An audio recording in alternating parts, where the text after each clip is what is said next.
Hello. Oh, Did you see that fabulous little cat? oh, darling.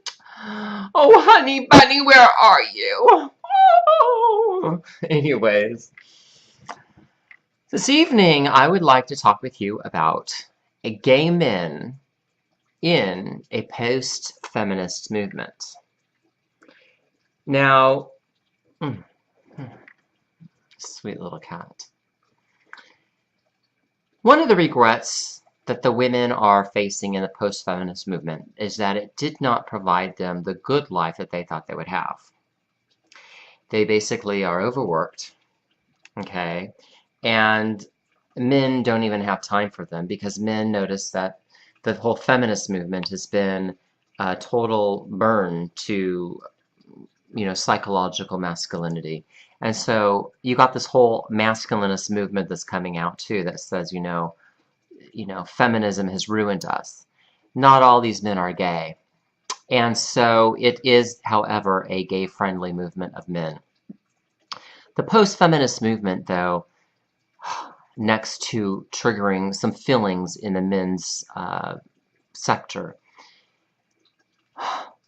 will be on the premise that women now have to be living with this regret and loneliness because they've basically have burned their bridges with men.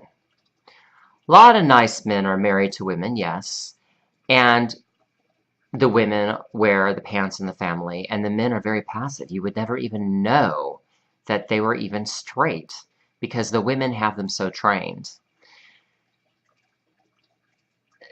It's an unfortunate thing when you talk about language because we have this epic where women are like, that's right, I'm a bitch. I pay my rent and or my husband's in prison and there's this full load that I have at work and I have the deed of one of our properties and I have custody over the children. The post-feminist movement and divorce courts being profitable in light of really incarcerating the male has been to a disadvantage to the woman now because the woman is realizing she has infuriated Western civilization with this culture of hate. And gay men sometimes are accused of pursuing their homosexuality because it's hate toward women. So in the post-feminist movement, you get some of those attacks as well on sex and gender. This is very difficult to find if you're a straight man, a woman, prospective wife to date, because women do not know how to be wives because they didn't get really an example from their mothers. If they did get an example from their mothers, the whole open source social science media completely ruined some of the chances of introduction to what a good spouse is. A good spouse is not one that does the house cleaning all day and, revolves around a sexist pig. I mean, come on. So the feminist movement had to occur. I would like to encourage men to show a really exceptional effort on your part to stand by women. Don't let crabby women tell you, I'm the boss, and don't let them emasculate your masculinity and or idealistically women wish to do is feminize your manhood. These are areas that really are unleashing a lot of sex, perversion of masculinity. And when men are involved with other men in homosexual interactions, there is behavior and conduct that is occurring that is very concerning. And that is actually coming out of the post-feminist movement as well. You got the role playing, you got the you know, you got a lot of stuff happening. Daddy and mommy roles or little girl roles, or you have a lot of questionable, pedophilic, insinuated um, language. Another problem in post-feminism, this is a very complex issue when you talk about, queer freedom and, gender bliss and gender creative opposed to gender confused, just all around gender fuck is what they call it.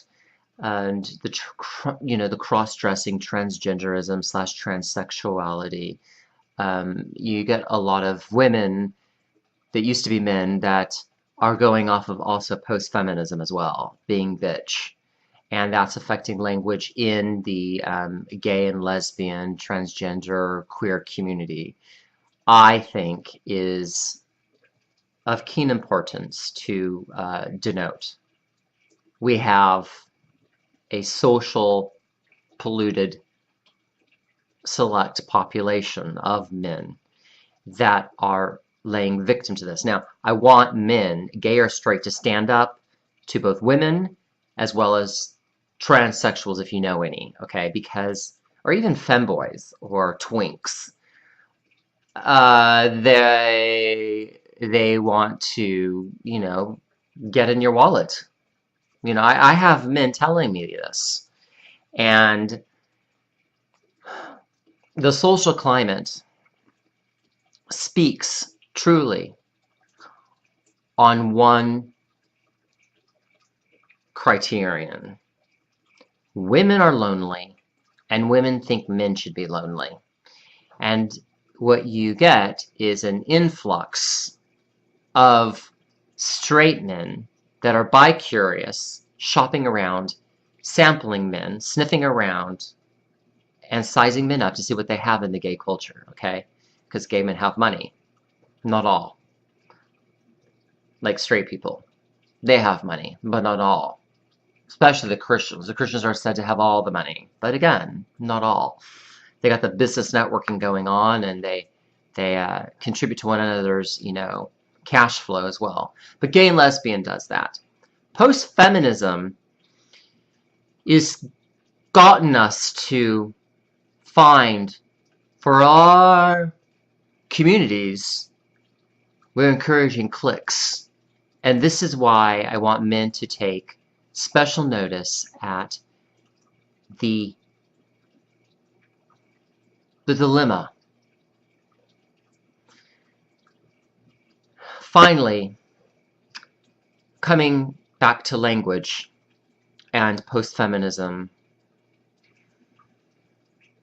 men are learning that the woman likes to be called a bitch. And this bitch post-feminist, I'm going to say, slang. Because it's not really elegant. Is getting into men's lives, and men are calling one another bitches. Now, I need this to stop. This is deterring us from a reconstructionist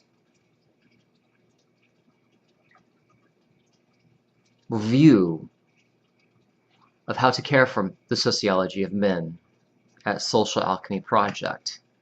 Alchemy, alchemist transforming a metal into another metal.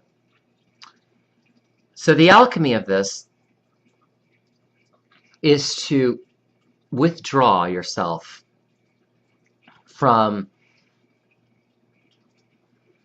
again, a classless society. The society is all set up to turn families against one another, as well as men and women, and the post-feminism and the gay culture are extremely attacked. And, folks are running around calling women cunts. And as men, we want to, come on, guys, we want to be mature on these breakdowns of our society.